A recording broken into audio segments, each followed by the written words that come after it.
So, how to have a difficult conversation with somebody. First, what you want to do is focus on the facts. Well, what happened in that exchange with you? Maybe you want to write it down.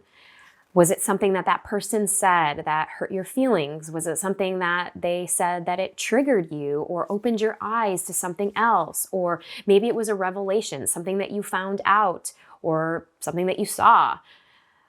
Write it down so that it comes from facts and you're not getting super heated in the moment, right? A lot of times, we're thinking that, hey, you forgot to give me a call after you got off of work, and you didn't let me know. And then of course, then basically you're bringing up things from like 2 years ago, or remember that time when we were 10 years old, and then you go back spiraling through a dynamic that's outside of this present container that's like unresolved emotions or situations and things that happened way in the past that you're now bringing from different corners of your life into this container right now. So, which is why I want to say, keep it to the facts, keep it factual to whatever happened in that particular exchange that you want to talk about.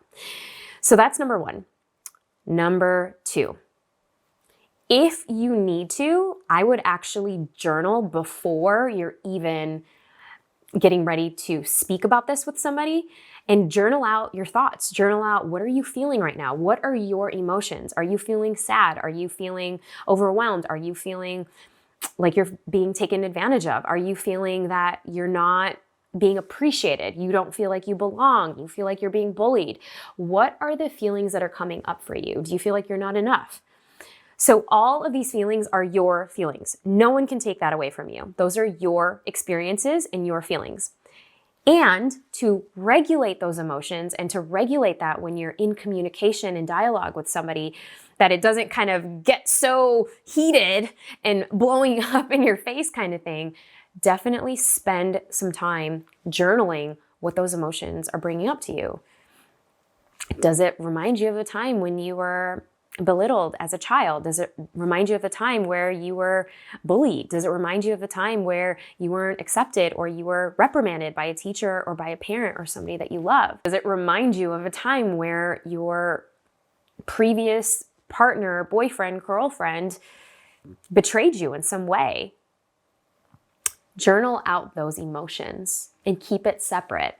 But this is important because at least you're energetically moving those emotions through instead of having them stuck in your body. Do an emotional regulation practice. This could also mean screaming into a pillow, going for a walk, dancing to your favorite tunes, stomping on a piece of crumbled paper, literally. Getting those emotions out, shaking. There's many different ways to do it. But we've got to move the energy out of your body before you're actually having a conversation with somebody. Number three, you definitely want to make this all about you. You want to say, you know what, love, I am so thankful that you have agreed to meet with me. This is something that I really wanted to talk to you about. I've been feeling this for a while, and I just wanted to share that this has been going on with me for a while. Or it could also start with, hey, there's something that I really want to talk to you about. It's really important. Do you have a couple of minutes? Sure. Or do you have some time? Let's plan it in your schedule. If you're talking to kind of like an authority figure or boss or somebody that you respect, can I put it on your schedule? When Ajit and I have to have deep dive conversations about something that has been on our mind, or we just got through with a fight or a disagreement and we kind of shelved it. We say our private word, Hakuna Matata, which means, okay, we're going to shelf this until we calm down. But then one of us will engage and say, hey, can we circle back that conversation? Let's put it in our schedules. And we literally schedule it like a meeting. So we're taking it, like we're putting intention there. We're putting love there.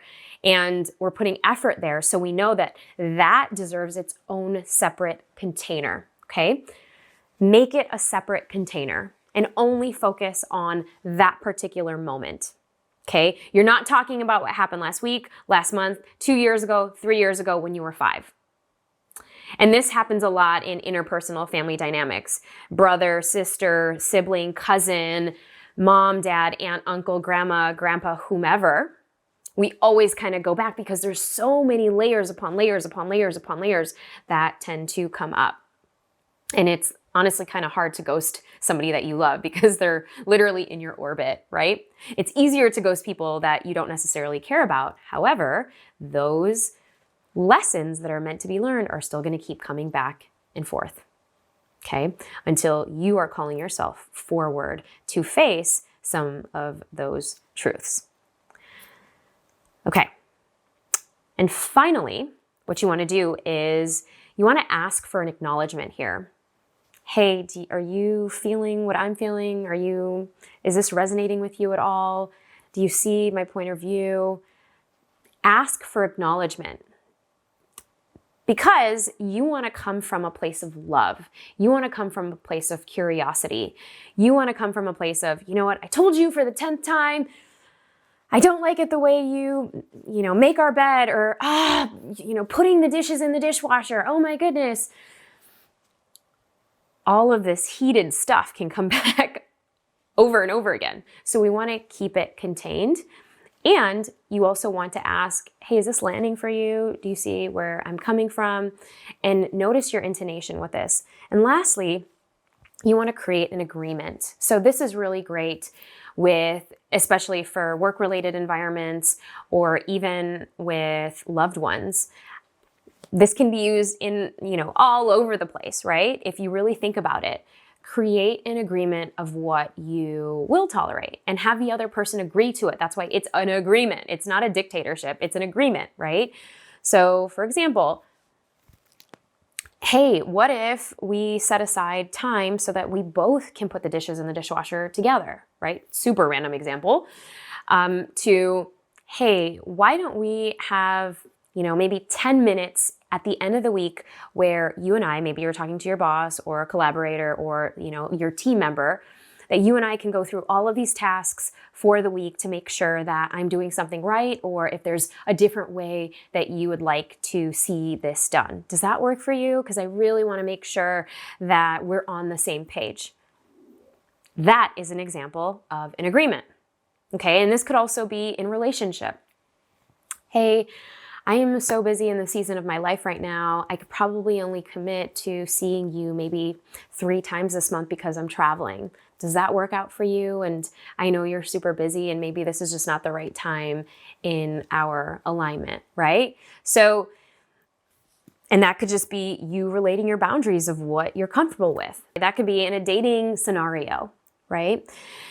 So all of this goes into, again, being okay and honest with your needs, being able to step out of this people-pleasing tendency and really saying with tact and respect what you tolerate and what you will no longer tolerate.